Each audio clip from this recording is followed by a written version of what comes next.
본격적인 실적 시즌이 개막하면서 다양한 종목들 호실적이 기대되고 있는데요. 이 안에서 지속적인 상승이 기대되는 탑픽 종목 골라보도록 하겠습니다.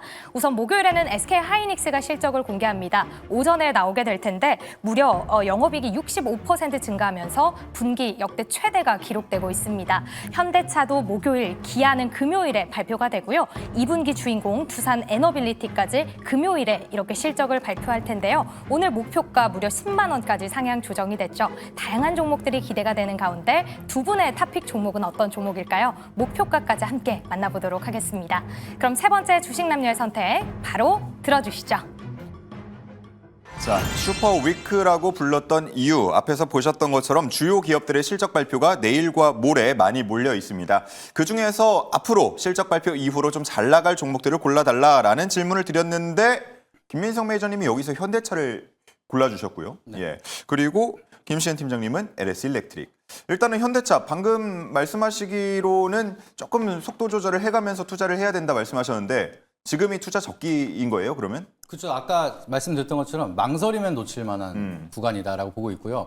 계속해서 우상향을 하기 위해서는 실적이 일단 베이스가 돼야 됩니다. 근데 최근에 수출 데이터를 보시게 되면은 미국에 대한 수출은 줄어들긴 했지만 그래도 16개월 만에 전년 대비 성장을 하는 수출의 전기차 판매량이 반등이 나왔습니다. 이게 결과적으로는 캐즘 현상을 완전하게 돌파한 건 아니지만 여전히 수출이 잘 되고 있다라는 것을 증명하고 있고요. 거기에 대한 점유율은 대부분 현대기아가 가지고 있기 때문에 실적이 잘 나올 수밖에 없다. 그리고 미국에 대한 수출 데이터가 줄어든 이유도 현지 생산이 많아졌기 때문에 줄어들었다라고 얘기가 나오고 있습니다. 그렇기 때문에 우리가 현대차의 실적만 봤을 때는 딱히 걱정할 건 없다라고 좀 판단이 되고 있기 때문에 이번에도 실적은 걱정 없이 잘 나올 수 있을 거라고 판단이 되고 있어서 현대차 보유하고 계신 주주분들은 참고해 보시면 좋을 것 같습니다. 예, 뭐 단기적으로는 관세의 영향이 있을 수도 있겠지만 어찌 보면 협상만 잘 뭐 된다고 하면 다음 분기부터는 또 실적에 대한 기대감이 반영이 되면서 주가가 오를 수 있기 때문에 다만 너무 빨리 오르지는 않을 거기 때문에 기대값은 조절을 해가면서 투자를 해보자라는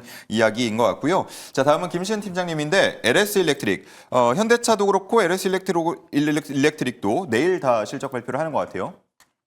일단 그 두 기업 모두 실적 그래도 좀 어느 정도 나오지 않을까라고 생각되는 기업이라 보시면 좋을 것 같고요. 예. 사실 HD 현대 일렉트릭 실적을 보고 약간 기대감을 낮춰야 되나? 라는 생각을 많이들 하실 것 같은데 예. 하지만 우리가 HD 현대 일렉트릭의 실적 발표 이후의 흐름들을 보시면은 눌렸을 때 그래도 저가 매수로 들어올 사람들이 굉장히 많다라는 것을 많이들 느꼈을 겁니다. 그렇죠. 예. 왜 LS 일렉트릭 이전에 현대 일렉트릭을 이야기를 하냐? 어제 실적이 나왔어요. 어제 실적이 나왔는데 사람들이 그때 당시에 2분기 실적 어닝 믹스할 수도 있다라는 우려로 인해서 주가 같은 경우 굉장히 큰 폭의 하락세가 나왔습니다. 그리고 실적이 발표가 되었고 그리고 다시 한번 그거에 대한 컨콜이라든지 내용들을 보게 되었을 때 우리가 걱정할 만한 내용들은 없구나. 전력기기 쪽에 대한 섹터 전망을 보게 되었을 때 여전히 미국 쪽에서 수주 잘 나와주고 있고 수요도 굉장히 탄탄하게 나와주고 있고 특히나 수주를 보게 되었을 때도 앞으로 우상향할 가능성이 굉장히 높지 않을까라는 생각을 가지고 있어서 어제부터 낙폭이 나왔을 때 저가 매수세가 굉장히 많이 들어왔다라고 보시면 좋을 것 같아요. 그거에 빗대어서 보면 LS 일렉트릭 2분기 실적도 좀 이렇게 미스할 것으로 보여지고 있습니다. 2분기 실적이 뭐 환율에 대한 부분들도 그렇고 관세에 대한 영향도 일부 있긴 한데 다만 2분기 미스로 인해서 주가의 하락세가 나오게 된다면 저는 그때도 기회가 되지 않을까. 눌림이 나왔을 때 특히나 크게 밀리게 되었을 때 저는 전력기기 같은 경우에는 계속적인 매수로 대응이 가능하지 않을까라는 생각을 가지고 있고 제가 항상 전력기기 섹터에 대한 이야기를 많이 드리는데 과거 사이클, 2000년대 사이클을 보더라도 전력기기 사이클이 최소 10년이었습니다. 그리고 지금 21년부터 시작된 흐름들을 감안을 하면 여전히 남아있는 사이클은 굉장히 많기에 피크아웃에 대한 우려도 좀 덜 수 있지 않을까라는 생각을 가지고 있고 HD 현대 일렉트릭이 실적 발표하고 오늘 시장에서 또 증권가에서 목표 주가 상향 리포트들이 굉장히 많이 나왔어요. LS 일렉트릭도 그와 비슷한 흐름들이 나오지 않을까라는 생각을 가지고 있어서 이것도 한번 체크해 보시면 좋을 것 같습니다. 네. 뭐 차트 모습이 과거에는 좀 달랐겠지만 최근 들어서는 비슷한 흐름들을 어느 정도 비슷한 흐름들을 보여주고 있기 때문에 실적 발표 후에도 비슷한 흐름으로 아마 뭐 과도한 실망감보다는 앞으로에 대한 기대감이 반영될 가능성이 크다 이렇게 적어주신 것 같습니다. 두 분 목표가를 못 들은 것 같은데 짧게 한번 들어볼게요. 현대차 먼저요.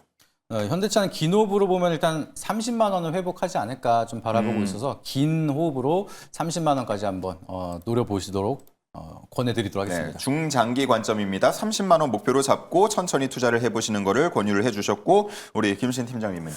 일단 분할적으로 접근하게 되었을 때 26만 원 라인대까지는 그래도 분할로 접근해 보신 게 맞지 않을까라는 생각을 가지고 있고요.